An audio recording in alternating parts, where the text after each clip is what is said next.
Narito na ang mahahalagang balita mula sa PNA Headlines. Pinirmahan ni Pangulong Ferdinand R. Marcos Jr. ngayong araw ang batas na magpapalakas sa kalayaan sa pananalapi ng hudikatura. Sa ilalim ng Republic Act 12233 or Judiciary Fiscal Autonomy Act, pinagtibay ang probisyon sa saligang batas na magtitiyak na may sapat at regular na budget ang hudikatura na aaprubahan ng Kongreso.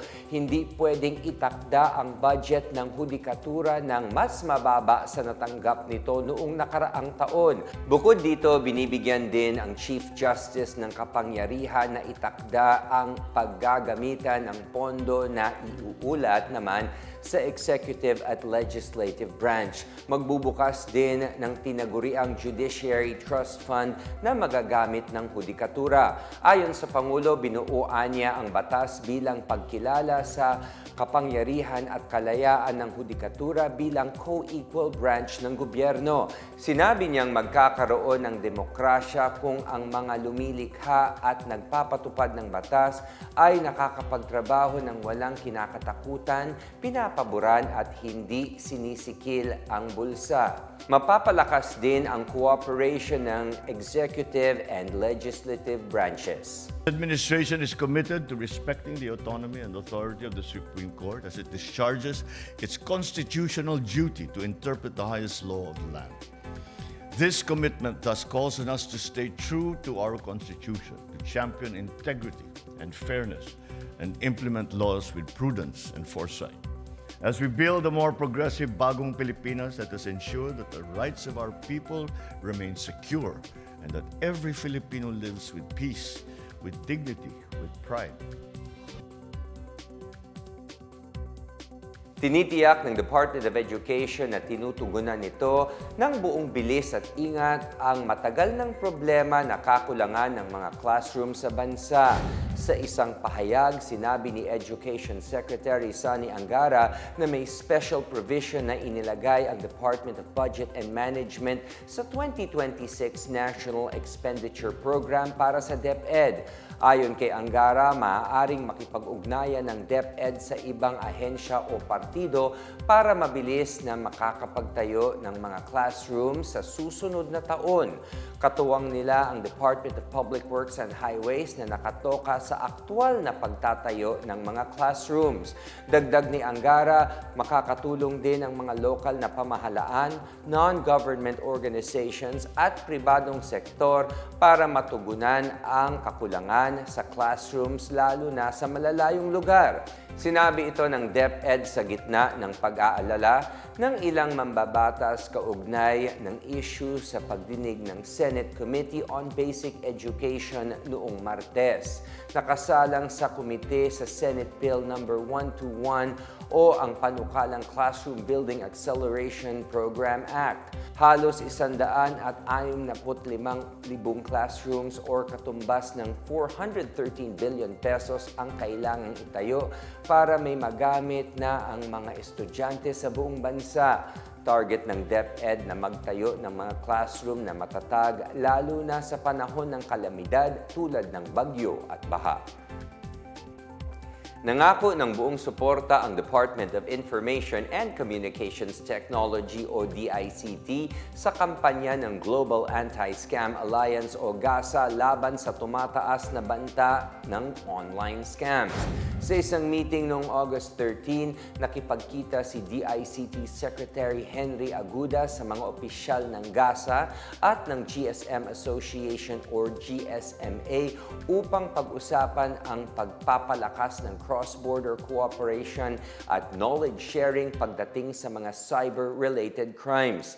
Ayon kay Aguda, hindi lang problemang pambansa ang online scam, kundi isa ng global epidemic kung saan kailangan ng magtulungan ng mga organisasyon para protektahan ang mga nasa digital space. Binigyan diin din niya ang pagpapalalim ng pakikibahagi ng bansa sa Global Anti-Scam Network. Hinikayat ng kalihim ang mga pribadong sektor sa bansa upang kumilos para labanan ang scamming online. Nagbabala naman ang GASA na huhulihin ang mga online scammers na ayaw tumigil at patuloy na nagbubulag-bulagan sa kanilang gawain. Ang GASA ay isang non-profit organization na nakabase sa Netherlands. Layunin nito na protektahan ang mga consumer laban sa online fraud.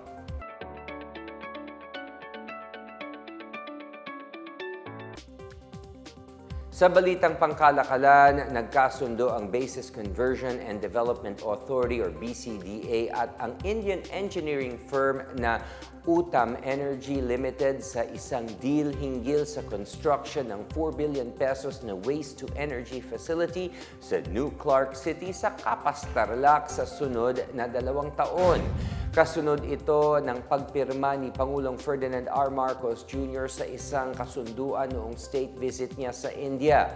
Sa ilalim ng agreement, itatayo ang isang 12-megawatt plant na kayang magproseso ng 600 metric tons na basura kada araw, kabilang ang bottom at fly ash. Inaasahang makakapagbigay ito ng kuryente sa 10,000 na kabahayan at magbubukas ng nasa 400 trabaho sa mga Pilipino.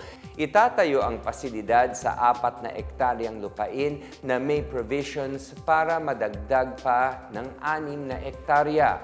Meron itong 25-year lease agreement at maaaring i-renew ng maximum na 25 years. Sa isang statement, sinabi ni BCDA President and Chief Executive Officer Joshua Bingkang na magdudulot ang proyekto ng oportunidad para sa karagdagang trabaho at paglago ng negosyo sa lugar. Magpapalakas din anya ang nasabing proyekto sa paglipat ng bansa tungo sa paggamit ng clean energy, masusuportahan ang modern waste management ng mga syudad at magdudulot ng malaking impact sa foreign capital ng lugar.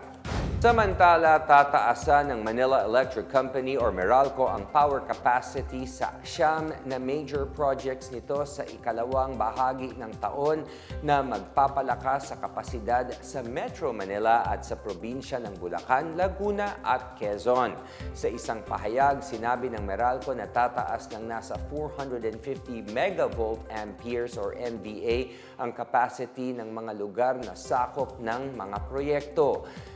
Isa sa mga proyekto na ito ay ang Asiana 115 to 34.5 kilovolt gas insulated switchgear or GIS substation sa Parañaque City na nagbibigay sa kasalukuyan ng serbisyo sa Asiana 3 Ayala Malls, Manila Bay, Bay Prime Hotel at marami pang iba. Lalawak din ang kapasidad ng Bridgetown 115 kV to 34.5 kV GIS sa Pasig City at ng 115 kV to 34.5 kV GIS sa Makati City. Mula naman sa 100 MVA, magiging 300 MVA ang capacity ng Tayabas Power Transformer na siyang magbibigay kuryente sa ilang bahagi ng Quezon at Laguna. Samantala, ang natirang 5 proyekto ay bahagi ng pagpapaganda ng sub-transmission system backbone ng kumpanya. Ayon kay Meralco First Vice President and Head of Networks Froilan Savet, ang mga nasabing proyekto ay parte ng network enhancement strategy upang matiyak na future-ready ang mga pasilidad at makamit ang energy demand habang pinapaganda ang operational flexibility at service reliability ng kumpanya. At yan ang pinakabago at pinakamainit na balita sa mga oras na ito, hatid sa inyo ng PNA Headlines. Para sa iba pang mga balita at impormasyon, bisitahin lamang ang aming website pna.gov.ph o ang aming Facebook at X account na Philippine News Agency. Mapapanood din ang PNA Headlines sa pamamagitan ng link sa website ng News and Information Bureau sa ilalim ng PNA News at sa YouTube account ng Philippine News Agency. Ako po si William Theo, ito ang PNA Headlines, naghahatid ng mga balitang nagbubuklod sa bagong Pilipinas.